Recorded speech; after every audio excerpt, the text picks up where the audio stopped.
इस वीडियो में हम जानेंगे कैसे आप मल्टी बैगर शेयर ढूंढ सकते हैं, क्योंकि हर कोई अपने पोर्टफोलियो में मल्टी बैगर शेयर ऐड करना चाहता है जिससे उसके जो ओवरऑल जो रिटर्न है वो बहुत ही अच्छा है। लेकिन मल्टी बैगर शेयर ढूंढना बहुत आसान भी नहीं है। लेकिन हाल ही फिलहाल मैंने एक बुक पढ़ा है पीटर लिंच का once upon on Wall Street, जिसके लेखक है पीटर लिंच। तो उन्होंने इस बुक में बहुत ही बढ़िया तरीका से बताया है कि कैसे आप मल्टी बैगर शेयर ढूंढ सकते हैं, वो भी नौसिखिया तरीके से। कि आप एक नौसिखिया निवेशक है तो भी आप एक मल्टी बैगर शेयर ढूंढ सकते हैं। और इस बुक को मैंने पढ़ा है, इससे मैंने बहुत कुछ सीखा है।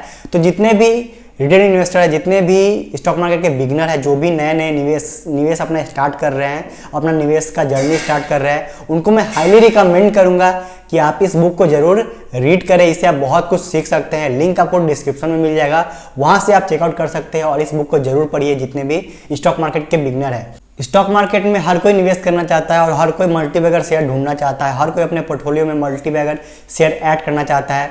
लेकिन क्या ये कितना आसान है, कितना मुश्किल है, सब कुछ इस वीडियो में हम जानेंगे। और पीटर लिंच के द्वारा जानेंगे कि कैसे उन्होंने अपने पोर्टफोलियो में कितने मल्टी बैगर्स, जो उनके भाषा में बोले तो वो मल्टी बैगर्स को बैगर्स बोलते थे, जैसे कि 10 गुना हो गया तो 10 बैगर्स, 100 बैगर्स ऐसे कहा करते थे।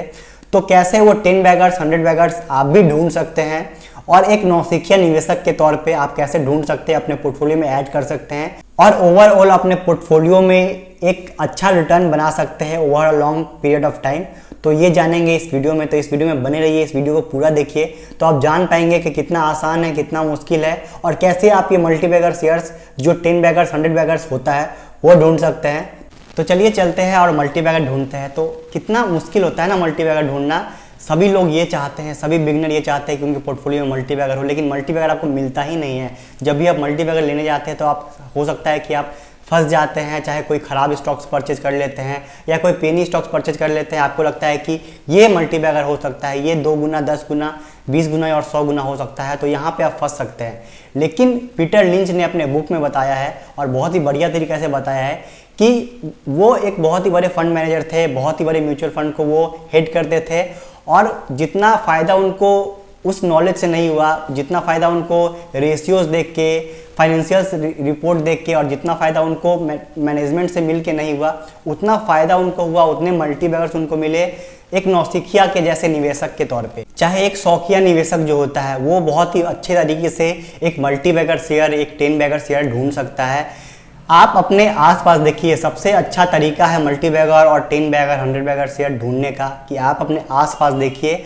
सबसे बड़ा जो मल्टी बैगर मिलेगा वो आपके अपने आसपास मिलेगा, आपके घर के आजू बाजू मिलेगा या आपके मोहल्ले के आजू बाजू मिलेगा। कोई दुकान में मिल सकता है, कोई मॉल में मिल सकता है या फिर आप जहाँ पे काम करते हैं वहाँ पे आपको वहाँ पे मिल सकता है, कोई दुकान में मिल सकता है, कोई प्रोडक्ट आप ले रहे हैं वहाँ पे आपको वो मल्टी बैगर शेयर प्राप्त हो सकता है। और ये बहुत ही आसान तरीका है मल्टी बैगर ढूंढने का। लेकिन कोई भी निवेशक का वहाँ पे फोकस नहीं होता है मल्टी बैगर ढूंढने का।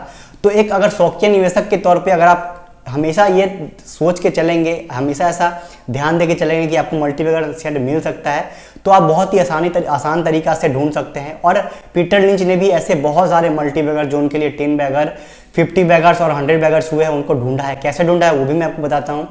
पीटर लिंच ने बहुत से ऐसे शेयर्स हैं जो ऐसे ही नौसिखिया निवेशक के तौर पे ढूंढा है और उन्होंने इस बुक में मेंशन भी किया है। जैसे कि उन्होंने एक शेयर्स को ढूंढा, उनकी वाइफ के कारण उनको एक ये शेयर मिला जो लेगिंग्स का जो कंपनी हुआ करता था। तो उनकी वाइफ बोली कि ये लेगिंग्स मुझे लेना है जो भी। तो वो बहुत ज़्यादा प्रभावित हुए क्योंकि उनकी वाइफ और उनके जो वाइफ की जितनी भी फ्रेंड्स थी वो सबसे अच्छा इस ब्रांड को प्रेफर करती थी, इस ब्रांड के लेगिंग्स खरीदना पसंद करती थी। तो फिर वहाँ से उनको एक मल्टी बैगर शेयर्स का आइडिया आया और उन्होंने फिर इस शेयर्स को एनालाइज किया और फिर वहाँ पे उन्होंने एक मल्टी बैगर शेयर प्राप्त किया और वहाँ पे अपने पोर्टफोलियो में ऐड किया और वहाँ से कई गुना उन्होंने रिटर्न जनरेट किया। ऐसा ही एक और एग्जांपल है, एक एग्जांपल है एप्पल शेयर का। तो एप्पल शेयर का ख्याल उनको तब आया जब उनके जो बच्चे थे उन्होंने जब डिमांड किया कि उनको एप्पल का कंप्यूटर चाहिए था। और फिर जो उनके फंड मैनेजर, जहाँ पे वो फिडेलिटी के जो फंड मैनेजर थे, वहाँ पे भी उनके कंपनी में उनके ऑफिस में ज़्यादा जो डिमांड हुआ एप्पल का कंप्यूटर का डिमांड हुआ और बहुत बल्क में बाई हुआ एप्पल का कंप्यूटर, तो वहाँ से वो कन्विंस हुए एप्पल को लेके और फिर वहाँ से उन्होंने अपना रिसर्च आगे का कंप्लीट किया और वहाँ से फिर उनको एप्पल के रूप में एक बहुत ही बड़ा मल्टीबैगर, जिसको हम सभी जानते हैं कि कितना बड़ा मल्टीबैगर शेयर प्राप्त हुआ। तो ऐसे करके उन्होंने बहुत सारे मल्टीबैगर और बहुत सारे एग्जाम्पल आपको इस बुक में मिलेंगे अगर आप इस बुक को पूरा रीड करेंगे। तो इसीलिए मैं बोल रहा हूँ कि इस बुक को जरूर पढ़िए, लिंक डिस्क्रिप्शन में है और इससे आप बहुत कुछ सीख सकते हैं। ऐसे ही आप भी बहुत सारे मल्टीबैगर शेयर ढूंढ सकते हैं और अपने आसपास कोई दुकान में, कोई मॉल में या कोई प्रोडक्ट आप ढूंढ रहे हैं, वहाँ से आप मल्टीबैगर शेयर का एक आइडिया आपको मिल सकता है, एक टिप की तरह मिल सकता है, जो आपको आगे चल के एक बहुत ही अच्छा शेयर्स अपने पोर्टफोलियो में ऐड कर सकते हैं और मल्टीबैगर शेयर प्राप्त कर सकते हैं। इसमें कुछ लोचा भी है, वो भी आपको ध्यान में रखना है। जैसे कि मान लीजिए कि आपको एक अच्छा मल्टीबैगर शेयर्स मतलब दिख गया, इनिशियली आपको दिख गया, जैसे पीटर लिंच को एप्पल दिखा था और पीटर लिंच को एक और कंपनी जो उनकी वाइफ के द्वारा बताया गया था वो दिखा था। तो ऐसे आपको भी कोई कंपनी दिख जाए, लेकिन आपको वहाँ पे इनिशियली तो आपको एक आइडिया मिल गया कि ये एक कंपनी है, इसके प्रोडक्ट्स बहुत ही अच्छे चल रहे हैं, लेकिन उसके बाद आपको अपना रिसर्च जरूर करना है। एक अच्छे निवेशक का यही निशानी है कि कोई भी शेयर्स को पता करने के बाद कि एक अच्छा शेयर्स है, इसका प्रॉफिटेबिलिटी अच्छा है, रेवेन्यू अच्छा ग्रो कर रहा है, लेकिन उसके बाद आपको अपना खुद का ड्यू डिलिजेंस जरूर करना चाहिए, उसके बाद ही आपको इन्वेस्ट करना चाहिए। क्योंकि ऐसे नहीं कि आपका जितना भी मेहनत से आप जो भी पैसा अर्न कर रहे हैं, जो भी पैसा आप कमा रहे हैं, वो किसी ऐसे शेयर्स में जाके इन्वेस्ट कर दे जिसके बारे में आपने सुना है, चाहे आपने कहीं ना कहीं से एक आपको आइडिया मिला है, एक तरह का टिप मिला है, तो आपको उसके बाद टिप मिलने के बाद, एक इनिशियल आइडिया मिलने के बाद उस कंपनी का आपको सारा कुछ जो फाइनेंशियल स्टेटमेंट होता है, उसके मैनेजमेंट के बारे में सब कुछ आपका जानना जरूरी है। उसके बाद ही अगर आप एक पहला टिप हो गया कि आपको इनिशियली किसी कंपनी के बारे में पता चल गया, उसके बाद अगर उस कंपनी का अगर फाइनेंशियल्स देखेंगे, सब कुछ उस कंपनी में बेहतर है, उसके मैनेजमेंट अच्छा है, उसका प्रॉफिटेबल कंपनी है, कैश रिजर्व कैश बहुत ही अच्छा है, कंपनी के पास कोई भी डेट नहीं है, तो ऐसे आप इनिशियली से अपने फाइनल स्टेज में पहुंच जाएंगे और फिर आप इन्वेस्ट कर सकते हैं। तब आपको एक मल्टीबैगर शेयर आपके पोर्टफोलियो में मिलेगा और वो कुछ समय पे बाद आपको मल्टीबैगर शेयर प्राप्त करने के लिए आपको समय देना होगा। 6 महीना, 1 साल, 1.5 साल में आपको मल्टीबैगर शेयर नहीं मिलेगा, इसीलिए आपको समय देना पड़ेगा, तब जाके आप बहुत अच्छा मल्टीबैगर शेयर प्राप्त कर पाएंगे। और जो दूसरा लोचा है वो आपको एग्जांपल से समझाता हूँ। मान लीजिए कि आपको कोई कंपनी आपको अच्छा लगा, किसी कंपनी के आप प्रोडक्ट बहुत ही अच्छा से यूज करते हैं, चाहे किसी के द्वारा, आपकी वाइफ के द्वारा, आपके बच्चों के द्वारा, चाहे आजू बाजू किसी मॉल में आप उस कंपनी के प्रोडक्ट को देख रहे हैं कि बहुत ही अच्छा ग्रो कर रहा है, बहुत ही उसका क्रेज है उस प्रोडक्ट का, और वो जो ब्रांड है बहुत ही अच्छा चल रहा है अभी, तो उस कंपनी का इनिशियली तो आपको पता चल गया, एक टिप मिल गया, आपको एक आइडिया मिल गया, मल्टीबैगर शेयर के जो पहला रूल है वो आपको प्राप्त हो चुका है। लेकिन उसमें भी आपको ख्याल रखना है 2 बातों का। इसको एक एग्जांपल से समझते हैं। एक कंपनी है ए और एक कंपनी है बी। तो ए कंपनी जो कंपनी है वो एक बहुत ही बड़ा कंपनी है और बी जो कंपनी है ए के कंपेरिजन में बहुत ही छोटा कंपनी है। तो ए को आप एक लार्ज कैप कंपनी समझिए और बी को एक स्मॉल कैप कंपनी समझिए। तो ए कंपनी का ABC जो प्रोडक्ट है वो बहुत ही ज़्यादा चलन में है, वो बहुत ही ज़्यादा फेमस है और वो भी उसके प्रोडक्ट आप भी यूज करते हैं, आपके दोस्त भी यूज करते हैं, आप जिनको भी जानते हैं उसमें से हर दूसरा व्यक्ति ABC प्रोडक्ट कंपनी ए का यूज करता है। तो आपको लगता है कि वो कंपनी बहुत ही अच्छा है, उसका प्रोडक्ट बहुत ही चल रहा है और प्रॉफिटेबल कंपनी है। नो डाउट कि कंपनी अगर एक लार्ज कैप कंपनी है तो कंपनी अच्छा होगी, प्रॉफिटेबल कंपनी होगी, लेकिन आपको वो ध्यान में रखना है कि जो ABC जो प्रोडक्ट है कंपनी ए के प्रॉफिट में और रेवेन्यू में कितना ज़्यादा इम्पैक्ट डालता है, क्या वो एक रीजनेबल इम्पैक्ट डालता भी है या नहीं डालता है। मान लीजिए कि वो उसका प्रोडक्ट बहुत ही अच्छा चल रहा है ABC, लेकिन जो उसका रेवेन्यू और जो प्रॉफिटेबिलिटी है उसमें कोई ज़्यादा इम्पैक्ट नहीं डालता है, तो आप तो इनिशियली जो आप उस कंपनी को मल्टीबैगर समझ रहे हैं वो सिर्फ उस प्रोडक्ट को लेके है।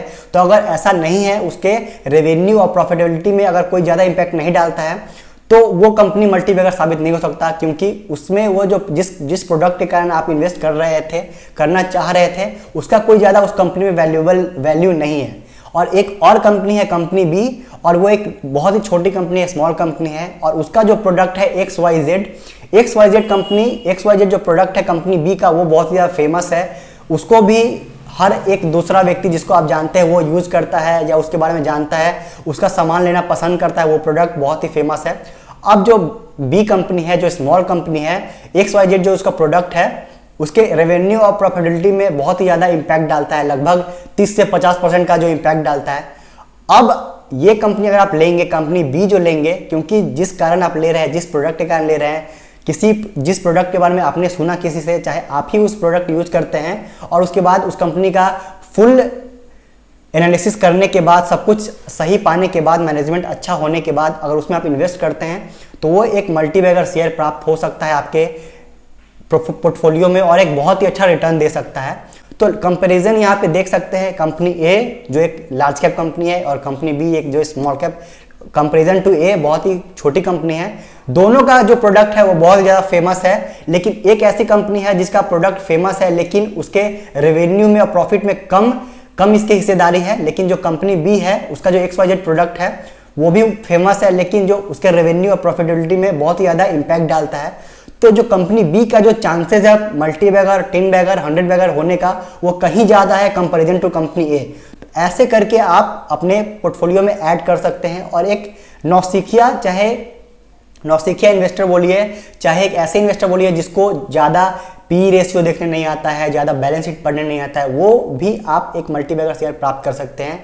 बस यही एक सिंपल फॉर्मूला है जिसके बारे में पीटर लिंच ने बहुत ही अच्छे से मेंशन किया, बहुत ही अच्छे से बताया है और उन्होंने खुद भी बहुत ही बड़े बड़े मल्टीबैगर्स, जिनको वो 10 बैगर्स, 100 बैगर्स बोलते हैं, उन्होंने अपने पोर्टफोलियो में ऐड किया है, बस एक नौसिखिया निवेशक के तौर पर। तो ऐसे आप भी नौसिखिया निवेशक के तौर पे अपने पोर्टफोलियो में मल्टीबैगर शेयर प्राप्त कर सकते हैं, ऐड कर सकते हैं।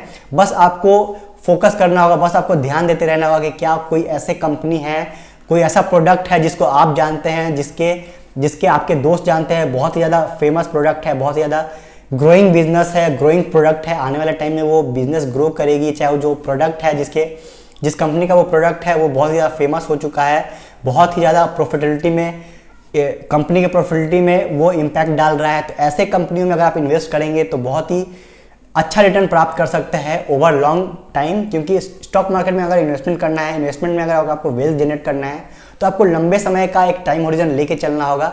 और आपको हो सकता है कि मार्केट के वॉलेटिलिटी में आपको थोड़ा उतार चढ़ाव देखने के लिए मिले, लेकिन आपको उस कंपनी पे फेथ दिखाना होगा, भरोसा करना होगा। अगर सब कुछ सही चलता रहा उस कंपनी में, जो चीज़ आपने देख के उस कंपनी में इन्वेस्ट किया था, तो बिल्कुल वो कंपनी आपको मल्टीबैगर, 10 बैगर रिटर्न देगा। और मल्टीबैगर प्राप्त करने का एक और तरीका है, मान लीजिए किसी कंपनी में बहुत ही अच्छा कंपनी है, उसमें आप इन्वेस्ट कर भी दिया, लेकिन जब वो कंपनी आपको 2 गुना रिटर्न दे रही है, तब वहाँ से आप एग्जिट कर जाएंगे तो आप मल्टीबैगर रिटर्न नहीं बना पाएंगे, आप सिर्फ 2 गुना रिटर्न बना पाएंगे। लेकिन अगर आपको वही 10 गुना पैसे बनाने के लिए, 10 गुना रिटर्न बनाने के लिए आपको 1 साल, 2 साल, 4 साल होल्ड करना पड़ेगा, तब वो जो 2 गुना हुआ है वो 4 गुना होगा, 4 गुना 8 गुना होगा, 8 गुना 10 गुना होगा। ऐसे करके आप ज़्यादा रिटर्न बना पाएंगे। तो अच्छे शेयर्स में हमेशा बने रहे और जो भी खराब शेयर्स है उसमें आपको निकलना चाहिए और अच्छे शेयर्स में, अच्छा जो कंपनी है उस पर इन्वेस्ट करना चाहिए। और कभी भी आपको शॉर्टकट नहीं अपनाना चाहिए मल्टीबैगर शेयर ढूंढने के लिए, क्योंकि मल्टीबैगर शेयर जब भी हम ढूंढने जाते हैं, जब भी हम खोजने जाते हैं, तो हमको एक पेनी शेयर ही मिलता है, लगता है कि ये मल्टीबैगर हो जाएगा, 1 रुपये का शेयर है, ये 10 रुपये का हो जाएगा तो 10 गुना हो जाएगा। लेकिन ऐसा कभी भी नहीं होता है। 99.99% टाइम आप गलत साबित होंगे। इसीलिए पेनी शेयर्स में आपको नहीं फंसना है। जो अच्छी कंपनियां हैं, जिसके कंपनी जो प्रॉफिटेबल कंपनी है उसी में आपको इन्वेस्ट करना है, जिसके प्रोडक्ट्स बहुत ज़्यादा चल रहे हैं, जिसको आप जानते हैं, जिसके आप कंज्यूमर हैं। और अपने आसपास देखिए, अपने आसपास के दुकान में देखिए किसके प्रोडक्ट आप यूज करते हैं, किसके प्रोडक्ट्स आपके बच्चे यूज करते हैं, किसके प्रोडक्ट्स आपके लाइफ पार्टनर यूज करते हैं, चाहे आपके दोस्त यूज करते हैं, उस कंपनी में इन्वेस्ट कीजिए। वो कंपनी कोई भी हो सकता है, छोटा कंपनी भी हो सकता है, बड़ा कंपनी भी हो सकता है। वैसे कंपनी ही मल्टीबैगर रिटर्न प्राप्त कर सकता है। तो ऐसे कंपनी में निवेशित रहिए और आप भी मल्टीबैगर शेयर अपने पोर्टफोलियो में ऐड कर पाएंगे, ऐसा मुझे लगता है। और ये वीडियो आपके लिए कितना इन्फॉर्मेटिव रहा है जरूर कमेंट करके बताइए। क्या आपने इस वीडियो से कुछ सीखा है वो भी आप कमेंट करके बता सकते हैं। कोई भी आपको सवाल है इस वीडियो से रिलेटेड या मल्टीबैगर शेयर से रिलेटेड है तो जरूर कमेंट करके बताएं, मैं जरूर आपका जवाब दूंगा। चाहे किसी भी तरीके का और भी आप किसी टॉपिक पे वीडियो चाहते हैं तो कमेंट करके बताएं, मैं उस पर जरूर वीडियो बनाऊंगा। और ये वीडियो आप जितना हो सके, अगर आपको इस वीडियो को पसंद आया है, आपको वीडियो अच्छा लगा है, इन्फॉर्मेटिव लगा है, एजुकेटिव लगा है, तो इस वीडियो को लाइक करना ना भूलें और अपने सभी दोस्तों के साथ इस वीडियो को शेयर करें। और यहाँ तक आपने इस वीडियो को देखा था इसके लिए आपका धन्यवाद।